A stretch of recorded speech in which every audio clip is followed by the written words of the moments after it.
అందరికీ నమస్తే. Welcome to our channel. ఒకవైపు ఆంధ్రప్రదేశ్ ముఖ్యమంత్రి నారా చంద్రబాబు నాయుడు గారు రాష్ట్రానికి ఒక రాజధాని ఉంటే మన రాష్ట్రం యొక్క గౌరవం దక్కుతుంది, అదేవిధంగా అభివృద్ధి పదంగా మనం ముందుకెళ్తామని ఆలోచన చేస్తున్నారు.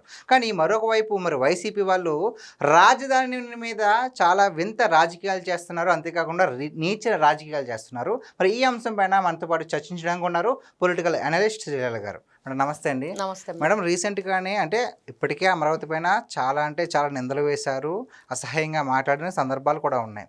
ఇప్పుడు రీసెంట్గా మన రాష్ట్రాన్ని కించపరిచేలాగా అంటే రాజధాని అవసరమా అన్నట్లుగా మరి కొంతమంది వైసీపీ నాయకులు మాట్లాడుతున్నారు. వాళ్ళ తీరు పైన మీ అభిప్రాయం ఏంటి, మీ విశ్లేషణ ఏంటి? అంటే వైఎస్ఆర్సీపీ నాయకులు కాదు, వాళ్ళు senior most leaders. Botsa Satyanarayana అంటే అందరికి తెలిసిందేగా, ఆయన సీఎం రేంజ్ ఉన్న వ్యక్తి. ఒకనొక టైంలో ఆయన సీఎంకి కేటగిరీకి వెళ్లాల్సిన పరిస్థితి కూడా వచ్చింది. అట్లాంటి వ్యక్తి ఈ రోజున చాలా నేలబారు మాటలు అంటారు చూడండి, అలా మాట్లాడటం. మన రాష్ట్రాన్ని అభివృద్ధి చేసుకుందాం, ఎప్పుడైనా సరే మనం ఉన్న ప్రాంతం మనం ఎలా చూడాలనుకుంటాం, ఉన్నత స్థానంలో దానికి ఒక గుర్తింపు ఉంటే ఎంతో హ్యాపీగా ఫీల్ అవుతాం. కానీ వైఎస్ఆర్సీపీ పార్టీ నేతలు దీనికి భిన్నంగా ఉన్నారు. ఎంత చిరాకు వస్తుందంటే, గతంలో చూసాం, అమరావతి రాత్రి చూశాను ఒకసారి, అమరావతి రైతులు వాళ్ళ ఏడుపులు, వాళ్ళ ఆక్రందనలు, ఆ మహిళలు పడే బాధ చూస్తుంటే సభంతా కన్నీటి పర్యంతం. నారా లోకేష్ గారు ఎలక్షన్ ముందు ప్రోగ్రాం పెట్టారు అమరావతిలో. వాళ్ళు పడిన బాధలు, వాళ్ళు అమ్మవారి గుడికి వెళ్తూ మొక్కులు తీర్చుకోవడానికి వెళ్లే టైంలో సిగపట్టి వాళ్ళను గుంజిన తీరు, అంటే మహిళల్ని తాకకూడని ప్లేసుల్లో కూడా గిచ్చి రక్కి వాళ్ళ చీరలు లాగి బూట్లు కాళ్ళతో డొక్కల్లో తన్ని, ఎంత దారుణం అంటే అది కన్నీటి పర్యంతం. ఆ వీడియో చూస్తుంటే ప్రతి ఒక్కరం కన్నీరు పెడతాం. ఎందుకంటే అన్నం పెట్టే రైతు, దేశానికి వెన్నెముక రైతు, రైతే రాజు.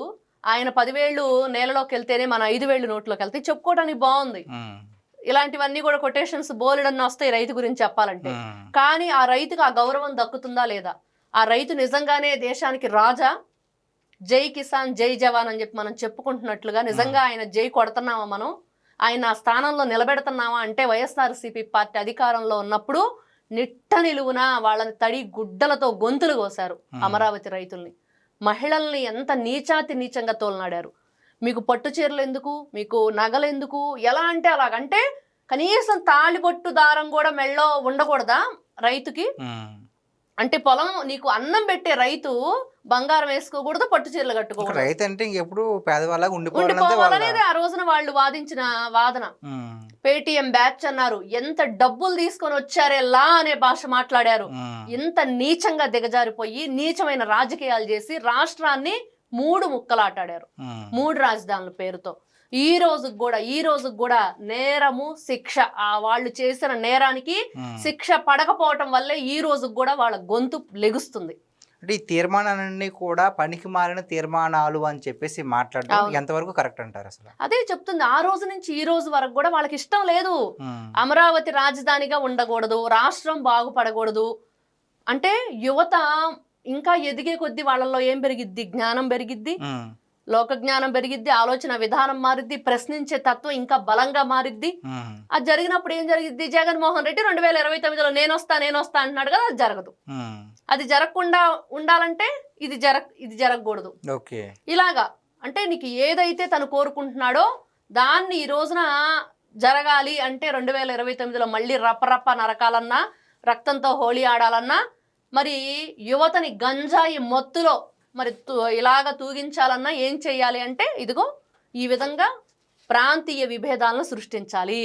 ఈ రోజున ఉత్తరాంధ్ర నాయకులు సిదిరి అప్పలరాజు అనే వ్యక్తి కానివ్వండి, లేకపోతే బొత్స సత్యనారాయణ, వీళ్ళు మాట్లాడే మాటలు ఏ విధంగా ఉన్నాయి? అసలు ఎంత నీచంగా దిగజారిపోయి మాట్లాడుతున్నారు. ముఖ్యమంత్రిని స్థాయిలో ఉన్న వ్యక్తిని ఆ విధంగా మాట్లాడడం అనేది, ఎవరైనా చిన్న మిస్టేకింగ్ గా మాట్లాడితే వెంటనే క్షమాపణ చెప్తారు. అలాంటిది సవాల్ విసిరేంతలా మాట్లాడుతున్నారంటే మరి ఏ విధంగా ఉందంటారు? అంటే అసలు ఒక రాజధాని అంటూ ఎప్పుడుంది రాష్ట్రానికి? అవును, మీరే అంటున్నారుగా ఒక రాజధాని లేదు. ఇన్ని రోజుల నుంచి, ఇన్ని సంవత్సరాల నుంచి ఎంతో చరిత్ర ఉండి ఆంధ్ర రాష్ట్రానికి నా తెలుగు వాడు ఎక్కడున్నా గర్వకారణం ప్రపంచవ్యాప్తంగా చాటి చెప్పింది ఫస్ట్ పొట్టి శ్రీరాములు గారు చెప్తే నా తెలుగు అని చెప్పేసి, తర్వాత అన్న నందమూరి తారక రామారావు గారు చాటి చెప్పారు. ఢిల్లీ గడ్డ మీద తెలుగువాడి సత్తా ఏంటో చూపించాడు.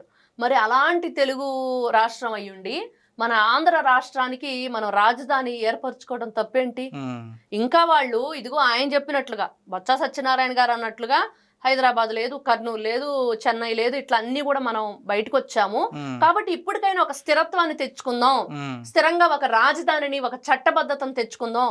ఇది చాలా గొప్ప విషయం, గొప్ప అవకాశం మన రాష్ట్ర యువతకి. కాబట్టి దీనికి అంతా మేము కట్టుబడి ఉంటామని చెప్పాల్సింది పోయి అప్పుడు ఎప్పుడన్నా మనకేమన్నా ఒక రాష్ట్రానికి ఒక రాజధానిగా మనం ఉన్నామా?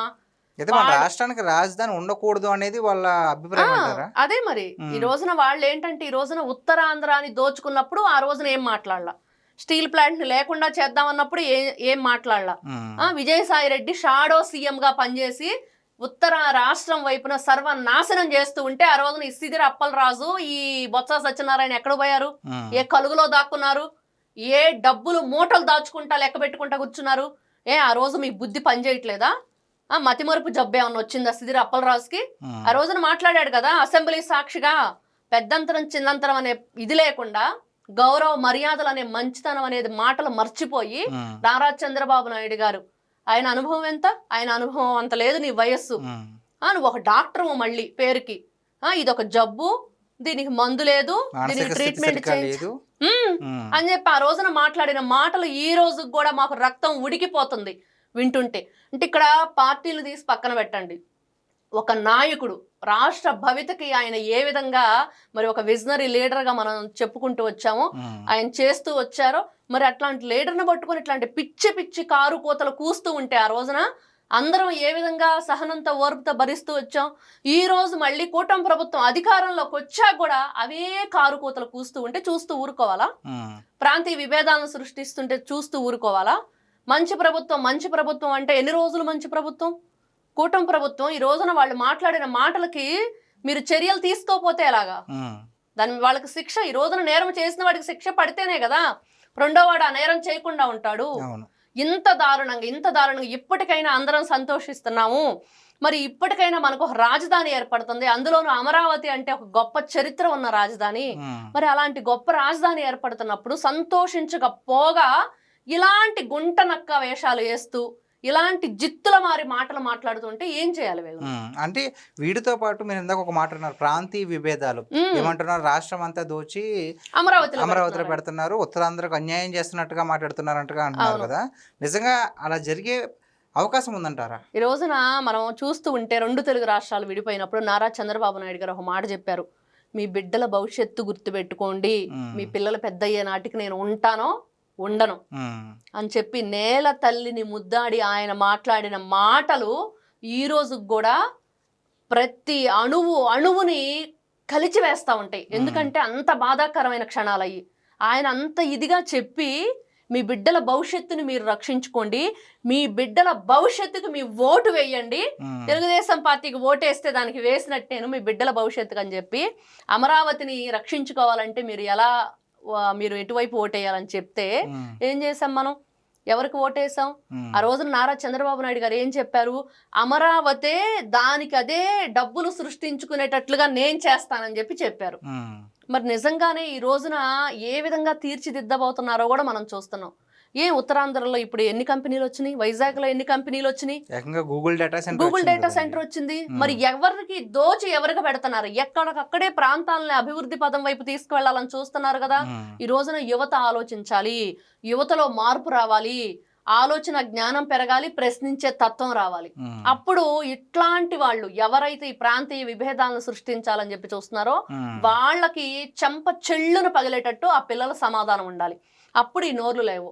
ఏంటి జరిగిన అన్యాయం ఏంటి, దేని దోచి దేనికి పెట్టారు ఏంటో చెప్తే అది కూడా విత్ ప్రూఫ్ తో అప్పుడు దాని మీద మాట్లాడొచ్చు. బొత్స సత్యనారాయణ గారికి వయసు పెరిగింది కానీ బుద్ధి మాత్రం తరిగిపోతుంది అనేది ఈ రోజున క్లియర్గా అర్థమైంది.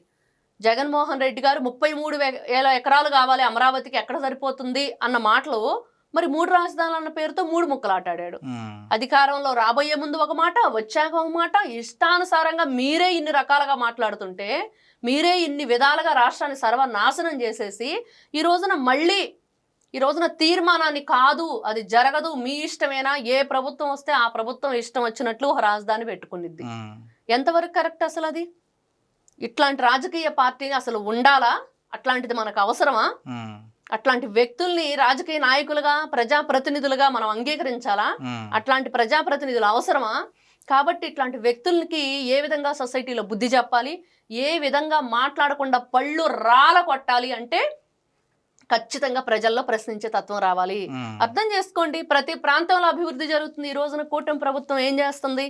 యువతకి ఉద్యోగ కల్పన చేస్తుంది. ఎన్ని లక్షల ఉద్యోగాలు ఇస్తాను సంవత్సరం అని చెప్పి నారా చంద్రబాబు నాయుడు గారు ఎవ్రీ ఇయర్ ఇదిగో రాసి పెట్టుకోండి అని చెప్పి చెప్తున్నారు. అంత భరోసాను ఎందుకు ఇస్తున్నారు? అభివృద్ధి జరుగుతుంది కాబట్టి, ప్రతి ప్రాంతంలో జరుగుతుంది కాబట్టి.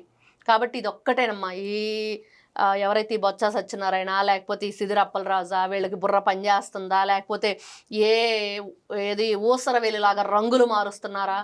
జగన్మోహన్ రెడ్డి ఇప్పుడు ఈ రోజున 2 రకాలుగా వినిపిస్తుంది. ఓహో వైపు వీళ్ళు పార్టీకి వెన్నుపోటు పడుస్తున్నారు, జగన్మోహన్ రెడ్డి పార్టీ పతనం చేయడానికి కొన్ని మాటలు మాట్లాడుతున్నారు అంటున్నారు. ఇంకోవైపు జగన్మోహన్ రెడ్డికి తెలియకుండానే వీళ్ళు చేస్తున్నారు అనేది వినిపిస్తుంది. ఇంకోటి ఈయన రేపో మాపో జైలుకి వెళ్ళటం ఖాయం కాబట్టి ఆ పార్టీని లాగేసుకుని వీళ్ళే పార్టీకి అధికార నాయకులుగా అయిపోదామని చెప్పే ప్రయత్నం కూడా జరుగుతుంది అనేది. మీ చావు మీరు చావండి, ఎక్కడ చేస్తారో, కానీ రాష్ట్రం జోలికి వస్తే మాత్రం మేము మాత్రం ఒప్పుకునేది లేదు.